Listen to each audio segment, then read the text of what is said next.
Welcome to Thursday. Okay, guys, your warm up today, fairly simple one, straightforward. It's a drawing one. It means you got 10 minutes to draw Zapata here in his badass outfit. And I'll be back in 10 to explain what we're working on today. All right.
You guys ready?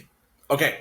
So yesterday we started with our little wooden boys and we started doing the line work of them, getting the contours right, getting the general shape. Today we're going to try and work on the values. In other words, the shadow. So the way I have it set up is I have a nice direct light on it. You guys don't really have that in the room. Just do your best. Try and tell which parts have the brighter side, that's your highlight, which parts have the shadow. Which might be really helpful is to open the windows at the back of the room. That's going to provide a lot of bright natural light that'll come through and maybe turn off half the lights in the room so you get some nice direct light, some harsh shadows.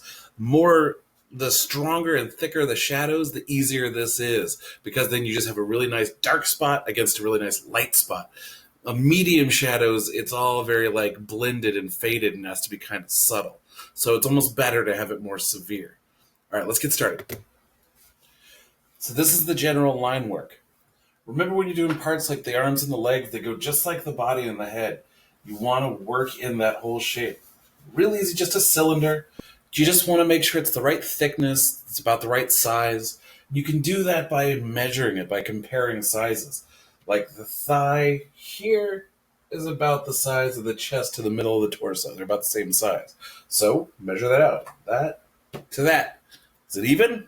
Good, you're doing a good job. And you can do that for lots of stuff. Like this is how long the arm is where I have it. It's about as long as the torso. And compare things like that. That's how you really get sizes right. It's all about comparisons.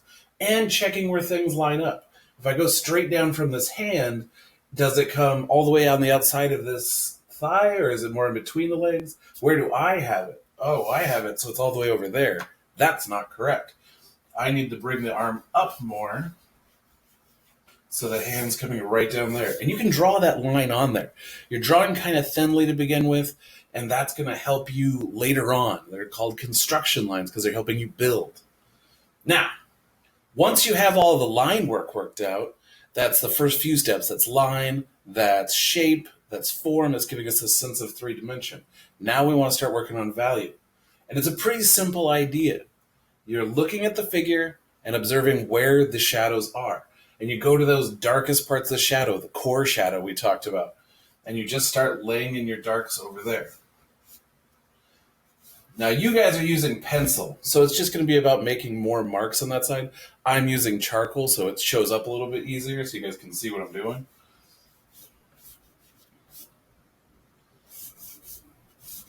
This isn't too bad, especially with a direct light like this. I can tell that all the shadows are going to be on this side. The work of it, the hard part, is going in and making sure it's the correct amount of shadow and the end in the right places. Like there's a little bit of shadow on the top of this shoulder. That's not a core shadow, that's a cast shadow of this arm. So you got to go back and forth to the figure and to the reference so you can get those little spots right.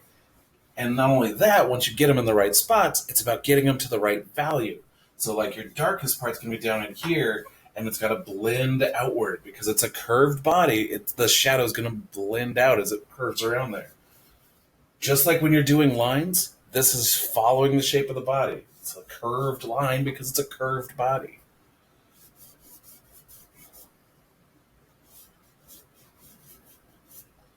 You remember, don't go too dark to start with. Start with like your middle tones. You can always make it darker, but it's harder to make it lighter. You can make it lighter. Like obviously you just use an eraser to pull it back a little bit. Let's see if I got an eraser around here. There it is. Like on the bit of this elbow and this arm, it's actually out in front of the body, so there's a little bit of a light hitting it right here. So I just take my eraser and I pull that back a little bit. And now that has a little bit of a highlight. You can see that hand because it's popping out in front of the body. And that's all it is. It's a series of looking for things. Like this round part right here, there's actually a bright spot on that where it's reflecting the light more. So I'm going to pull that back a little bit more. But now it's almost too light. Now there's more light on it than there's the rest of them. So I got to blend it back the other direction. And that's what it is. It's simple steps, one way or the other. Like this leg right here, the blending's kind of gone off the edge. Clean that edge up a little. Go back, re-measure, make sure something doesn't look right. Like, okay, the hip kind of dips into the leg there. So I'm going to fix that line, make it do the dip I see up there. It's a long process. Most life drawing classes are 4 to 6 hours long, where you have a model stand there and take breaks and stuff like that, and you just go over it and over it and over it. What I want you guys to do, so you get the idea of this, is spend the rest of class working on one good pose like this and get the shadows right. If you really get it to a point where you don't think you can take it any further, change the pose, do another one. But this is what I want you trying to work on, trying to really understand. It's a very key element of art, is being able to find the shadows. So we need to get into the habit of drawing the shadows. Okay, guys, good luck. Talk to you tomorrow.